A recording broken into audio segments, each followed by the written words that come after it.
Imagine walking into your doctor's office, and instead of a blood test, they hand you a goblet of your own urine. Before lab tests, before microscopes, there were taste tests. And yes, medieval doctors actually drank pee to diagnose disease. Sweet, maybe you had diabetes. Bitter, possibly liver trouble. A little tangy, well, that's between you and your God. Today we'll uncover the golden age of urine medicine, where science met superstition, and physicians literally sipped for symptoms. Welcome to medieval Europe, somewhere between the 13th and 15th centuries, a time when the human body was a mystery and disease was a riddle written in the language of fluids. Forget germs, forget bacteria. Medieval doctors followed the teachings of Galen, the ancient Greek who believed our health depended on the sacred balance of four humors: blood, phlegm, yellow bile, and black bile. To them, every fever, cough, or fainting spell meant something inside was out of tune. And there was one fluid, one humble golden clue that was believed to reveal the truth about the entire body: urine. Enter the piss prophets. Yes, that was their actual title. Learned physicians and wandering healers alike who made a living by reading, sniffing, and even sipping pee to divine the secrets of disease. In an era without microscopes, your bladder was basically your medical record.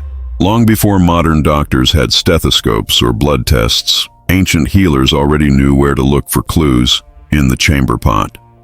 The roots of urine diagnosis stretch back to ancient Greece, where Hippocrates, yes, the same guy behind the Hippocratic Oath, called urine the window to the body. To him, and later Galen, every drop revealed how well your inner humors were behaving.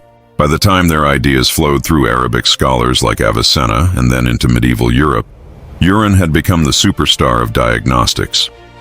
Forget bloodletting. If a doctor wanted to know what was wrong with you, they didn't need your pulse. They needed your pee.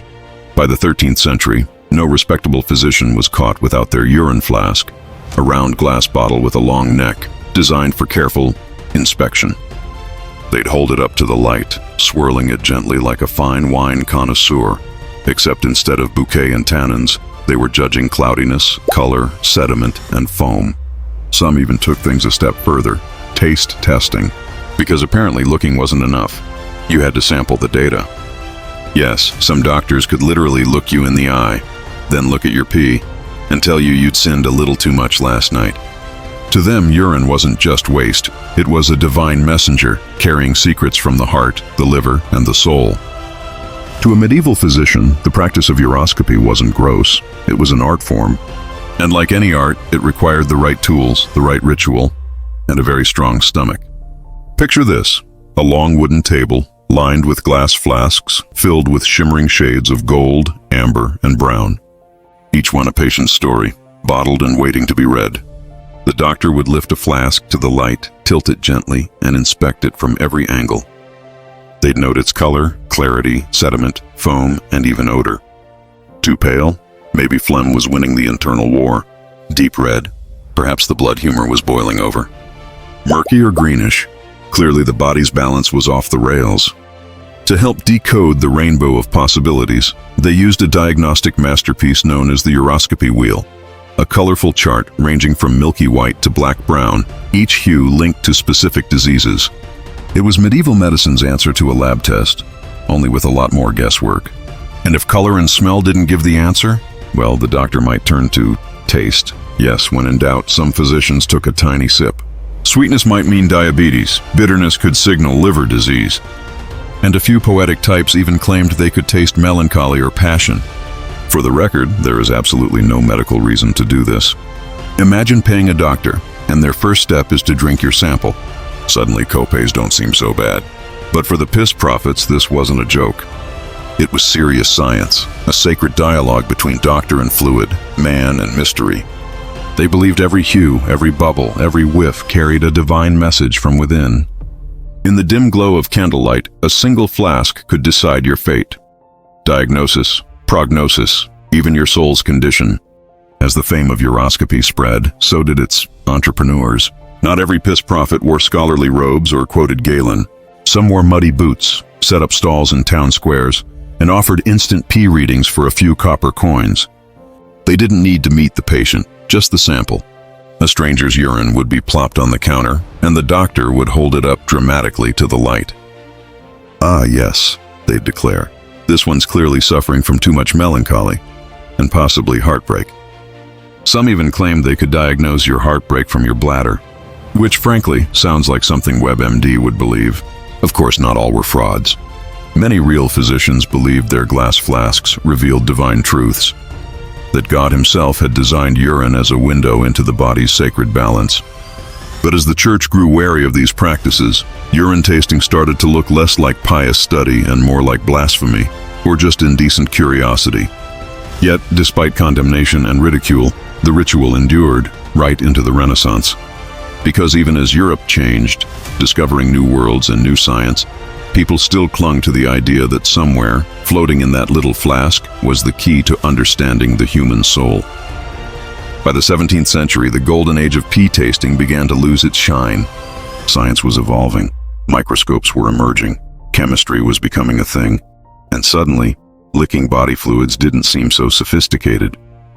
Physicians like Thomas Willis, a 17th century English doctor, noticed something crucial. The sweetness in urine wasn't divine punishment, but a sign of diabetes mellitus, or honey urine.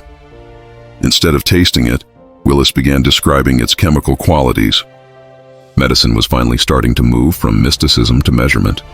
By the Age of Enlightenment, new tools like microscopes and distillation equipment allowed doctors to actually study what was in urine, not just what it looked or tasted like.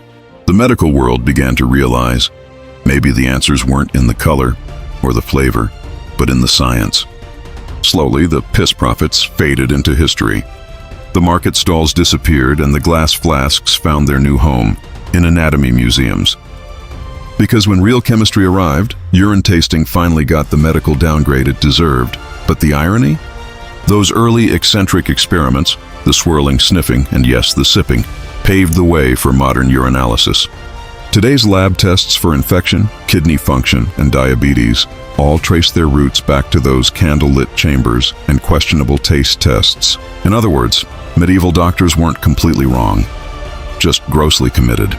It's easy to laugh at the idea of medieval doctors swirling flasks of pee like fine wine, but in their own way, they were the first to recognize something profound, that the body leaves clues and that disease has a signature hidden in our fluids.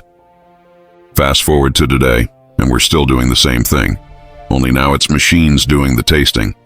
Modern urinalysis can detect infections, kidney issues, diabetes, even early signs of cancer, all from a few milliliters of the same golden sample. So, the next time you hand your doctor a cup at the clinic, remember, you're part of a 4,000-year-old diagnostic tradition. The difference? Your results don't come with a sip. From the candlelit stalls of medieval markets to the sterile glow of hospital labs, the journey of pee has mirrored the journey of medicine itself. From superstition, through science, to the search for truth. So would you have trusted a piss prophet with your diagnosis or your dignity? Drop your answer in the comments below. And if you enjoyed this trip through the strangest corners of medical history, hit like, subscribe, and don't forget to keep your humors balanced.